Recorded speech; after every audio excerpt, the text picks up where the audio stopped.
नहीं है। हर चीज़ पब्लिक, अभी जैसे न्यू एजुकेशन पॉलिसी है, उसमें देश भर के लोगों से राय ली गई, तो तानाशाही कहा, नहीं तो अगले अपने मन से लागू कर देते। तानाशाही नहीं है, लोगों को लगता है कि क्राइम नहीं कर पा रहे हैं तो चिल्ला रहे हैं। तो इस पर क्या कहेंगे आप? बिल्कुल तानाशाही नहीं है, पूर्ण बहुमत की सरकार है, निर्णय लेने के लिए स्वतंत्र है और देश हित में जो निर्णय ले रहे हैं वो जनता सम्मान कर रही है उस निर्णय का। कोई भी बड़े बड़े डिसीजन देख लीजिए। सर आप बताइए, आपका सवाल। विपक्ष आरोप जो लगा रहा है कि देश में मोदी तानाशाह हो जाएंगे, तानाशाही करेंगे या कर रहे हैं, इस पर क्या कहेंगे आप? नहीं, उनको मौका नहीं मिल रहा है, इस वजह से वो ऐसे आरोप लगा रहे हैं। मोदी जी की वजह से काफ़ी आपने देखा विकास हुआ है, वो हो रहा है। बस दो एक चीज़ें हैं, जो बेरोजगारी और लोगों जो युवकों को कहा गया था कि रोज़गार और नौकरियां देंगे, वो नहीं दी गई, उससे काफ़ी लोग उससे नाराज़ हैं।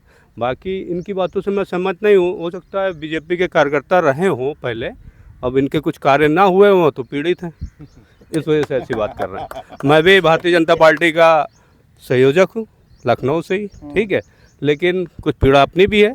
लेकिन नहीं, देश हित में जो बात मोदी जी कर रहे हैं, योगी जी कर रहे हैं, ब्रजेश पाठक जी कर रहे हैं, वो किसी ने नहीं किया है और न करेगा।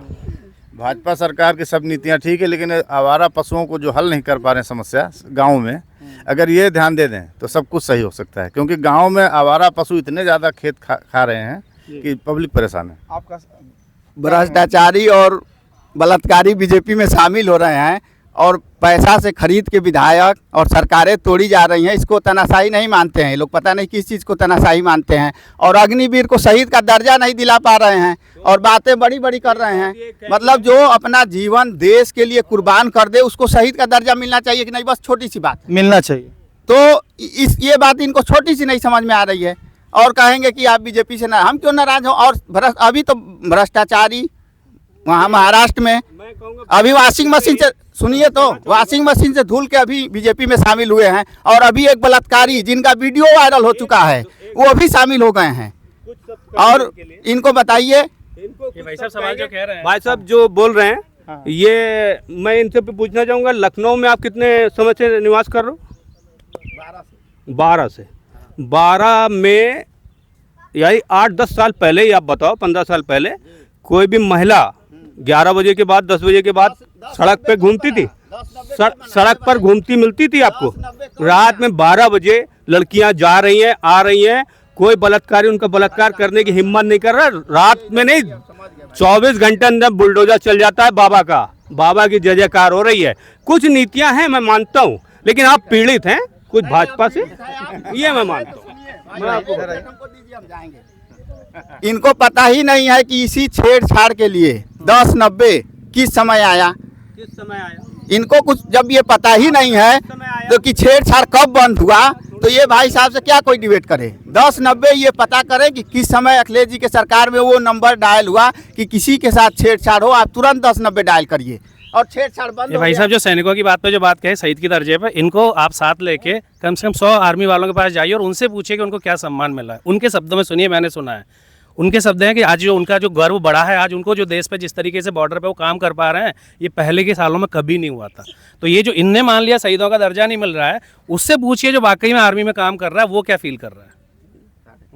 अभी एक शहीद हुआ है लड़का, उसको शहीद का दर्जा नहीं मिला है, पता नहीं है किस सैनिक की बात कर रहे हैं। अग्निवीर में जो शहीद हो रहे हैं उनको सम्मान नहीं मिल रहा है, ये पता करें, इनकी जानकारी दुरुस्त करें अपनी। अगर आपका नाम जानकारी सर? है तो हाँ जी, तो ये अगला सवाल, सबसे अंतिम सवाल, संविधान क्या खतरे में है? अगर 400 पार सरकार कर जाती है तो क्या संविधान खतरे में आ जाएगा? ये विपक्ष का कहना है। विपक्ष कह रही है अगर बीजेपी 400 पार कर गई तो संविधान को बदल देगी। क्या कह रहे हैं इस पर? संविधान को बदल देगी वो तो ऐसा नहीं लगता है मुझे। जहाँ पे संविधान में कुछ कमियां हैं उसको अगर चेंज किया जाएगा तो पब्लिक की राय से ही किया जाएगा।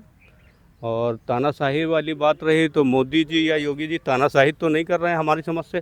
योगी जी का जो रहने का तरीका है, जीवन शैली है, उसको आपने देखा है?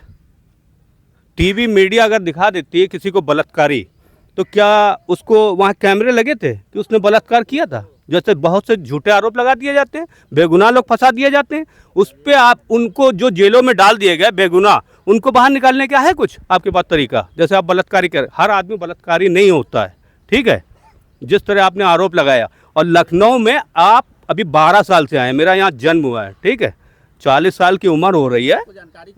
हाँ, अब आपसे सीखूंगा, लेकिन आप बहुत, मैं योगी जी से और माननीय ब्रजेश पाठक भैया से ये कहूंगा, आपकी पीड़ा को दूर करें। क्यों आप भारतीय जनता पार्टी, नहीं, कई फोटो आपकी देखी है मैंने भाजपा में, ठीक है, आप भाजपा के कार्यकर्ता हो, ये मैं बता रहा हूँ कि मेरी निगाह में लखनऊ का कोई कार्यकर्ता ऐसा नहीं है जो सपा बहुजन से, यही 2014-15 में पैदाइश हुई है बीजेपी के अंदर, ठीक है, इससे पहले सब वहीं थे। और मैं अखिलेश भैया की बहुत तारीफ कर रहा हूँ, जो काम उन्होंने किया मैं उनकी तारीफ करता हूँ। लेकिन आप ये कह दो कि योगी जी, मोदी जी, अभी आपको अनुभव नहीं है, या तो यार प्रैक्टिस कर रहे थे, अग्निवीर में हुए नहीं, ठीक है, इस वजह से ऐसी बातें कर रहे हो, ठीक है, कहीं ना कहीं कुछ चोट जरूर इनको लगी है। और मैं माननीय योगी जी से प्रार्थना करूंगा कि आपके चैनल के द्वारा इनका एड्रेस लेके इनसे संपर्क किया जाए।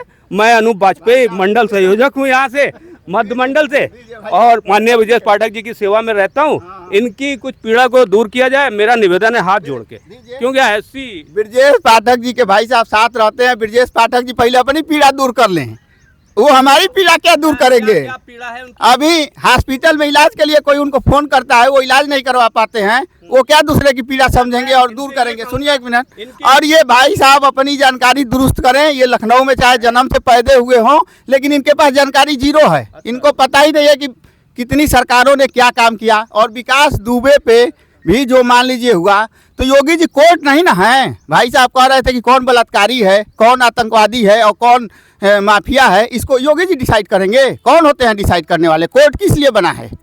कोर्ट डिसाइड करेगा ना कि कौन बलात्कारी है, कौन आतंकवादी है, कौन भ्रष्टाचारी है, कौन माफिया है, उसको क्या सजा मिलेगी। मैं एक सेकंड का भाई, एक बात कहूँगा इनके लिए कि इनके परिवार में कितने सदस्य हैं? ठीक है, होंगे जो होंगे। हाँ, हमारे परिवार में 2 सदस्य हैं। बस, हाँ। दोनों संतुष्ट हैं आपसे? आपकी शैली से दोनों लोग संतुष्ट हैं? भाई साहब अभी मैं मस्त बोला, इसी तरह घूम रहा हूँ, बिना परिवार के संतुष्ट हुए हैं? बताइए, अगर परिवार संतुष्ट नहीं होता तो मैं इतनी आजादी से घूमता। तो ये काफी चुप हो गए। ये 2 लोगों का परिवार संभालने में असंभव है, ठीक है, इनके लिए संभव नहीं है वो। और योगी जी, मोदी जी पूरा भारतवर्ष संभाल रहे हैं। तो सुनो, आपके जैसे कई पीड़ित होंगे जो अपनी पीड़ा को कहना चाह रहे होंगे। क्यों? अपने लाभ के लिए, देश हित में नहीं। देश हित में आप बात नहीं कर रहे हो। अच्छा, इलाज नहीं हो पा रहा है लोगों का, तो उसमें बताइए कि मेरी पर्सनली क्या लाभ है।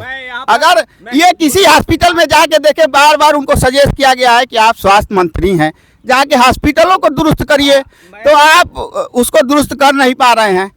और भाई साहब कह रहे हैं हमको उसमें क्या लाभ मिलेगा। हॉस्पिटल दुरुस्त होगा, अच्छा इलाज होगा। आज हॉस्पिटलों की क्या दशा हो गई है भाई साहब को नहीं पता है, क्योंकि ये मंडल अध्यक्ष बन के बीजेपी का बस ये सिर्फ टेंट लगवाते हैं और दरी बिछाते हैं, उससे बाहर इनको जाने की फुर्सत इसलिए दरी बिछा रहे हैं कि इनके जैसे लोग आगे बढ़ सके। लखनऊ में आए हैं तो इनका वेलकम हम कर रहे हैं। काफी इज्जत से रहो यहाँ पे, नहीं रहने में दिक्कत हो जाती। 12-1 बजे रात में तुम्हारी महिलाएं और लड़कियां ना निकल पाती, ठीक है। अभी कब आया बताओ। और रही ब्रजेश पाठक जी की बात, ब्रजेश पाठक जी तुम उप मुख्यमंत्री हैं, मैं फोन करूंगा। अभी तुमको एडमिट होना है, खून चढ़वा दूं? बोलो। नहीं, अपनी बात करो, अपने हित की बात करो। देखो, कमजोरी जो दूर होगी। हमारे गांव में या हमारे जानने वाले लोग स्वास्थ्य से पीड़ित हैं, तो मैं पीड़ित नहीं हूं तो मैं जबरदस्ती एडमिट हूं। आप बताइए, हालचाल लेने जाते हो? गांव में कितने लोगों से हालचाल लेने जाते हो? अगर वहां रहते तो वहां की हित की बात करो। कौन आदमी एडमिट कराना है अभी मुझे बताओ, मैं 24 घंटे में करा रहा हूँ। ब्रजेश भैया के नाम ही ना लो, ठीक है। कहीं पीड़ित हो यार, तुम कुछ तो सदस्य थे बीजेपी के, जो आज तुम्हारी पीड़ा जो है बीजेपी से बहुत है, ठीक है। मेंटल हो चुके हैं, बीजेपी का कार्यक्रम कर रहे हैं। ये सारे कार्यकर्ताओं को बीजेपी का बता रहे हैं, इनकी दिमागी स्थिति ठीक नहीं है, ये पहले अपना इलाज कराएं। ये लैंग्वेज नहीं बोली मेंटल। अब इतने लोग ये हो, बीजेपी का कार्यकर्ता बोल रहे हैं यार, आप टेंट लगाते मेंटल हो चुके हैं, सबको बीजेपी तुम लगा के मेरे भाई साहब गजब बोल रहे हैं, क्या मतलब? मैं ये कह रहा था आप लगा के थक चुके थे, तो मैंने कहा मैं भी लगा लूं। आप लगा के थक चुके थे। आपने जो 4 जून को आ जाएगा, कितने मेंटल हुए वो आपने केजरीवाल की बात पे मान के जो झाड़ू लगाई थी, सुनिए भैया, जो मानव के नाम पे मेंटल हो चुका है, कुछ बीजेपी के नाम पे मेंटल, कुछ तो दर्द है भाई। मैं हाथ जोड़ रहा हूँ माननीय योगी जी से, माननीय ब्रजेश पाठक भैया से, कि इनकी पीड़ा को दूर किया जाए। अभी मैं इनका फोन नंबर ले रहा हूँ। पीड़ित बहुत है, बहुत झाड़ू लगाया इन्होंने, बहुत दरी बिछाई, और मतलब आप देख ही रहे हैं कि जिस हिसाब से मेंटल ये आदमी है। आप क्या कहेंगे? देखिए इस देश में अभी भाई no don't use such like words, okay please. नहीं भाई साहब, नहीं, पर्सनली बात कर रहे वो हैं। कुछ बात मसले नहीं कर रहे, नहीं, वो BJP प्लीज के कार्यक्रम समझिए जैसे सुनिए आप सुनिए, पढ़े लिखे हैं, डिबेट चल रहा है। देखिए पर्सनली नहीं ले, अरे पर्सनली नहीं ले रहे भाई। अभी एक बात चल रही थी इस देश में और इस प्रदेश में, कोर्ट पहले भी थे, ठीक है, लोग 100 200 अपराध करके यहाँ पे खुलेआम छुट्टे घूम रहे थे, ठीक है, कोर्ट की भी सर जान तो कोर्ट की भी जो डिसीजंस है, कोर्ट की भी जो ताकत है, कोर्ट की भी जो पावर है, जनता ने अभी ही देखी है।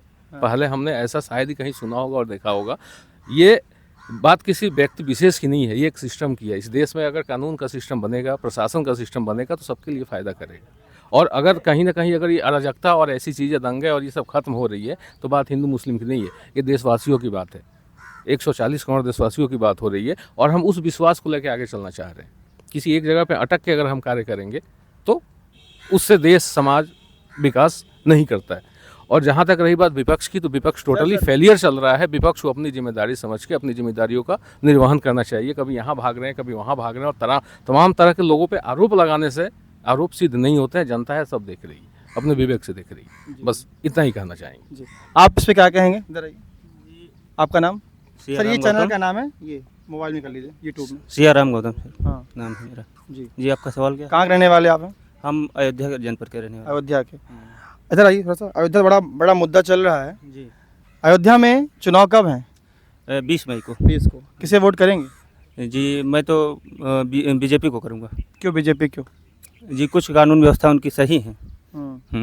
और क्या सही लग रहा है? कानून व्यवस्था, लाइन ऑर्डर उनकी जो है वो बढ़िया है। लेकिन रोजगार के मामले में मैं प्रधानमंत्री से अपील करना चाहता हूँ कि देश हित में जो है रोजगार के लिए जो युवा हमारा परेशान है उसको सही करें, और जो गांव में सांड की समस्या है उसको जो है जल्द से जल्द दुरुस्त करें।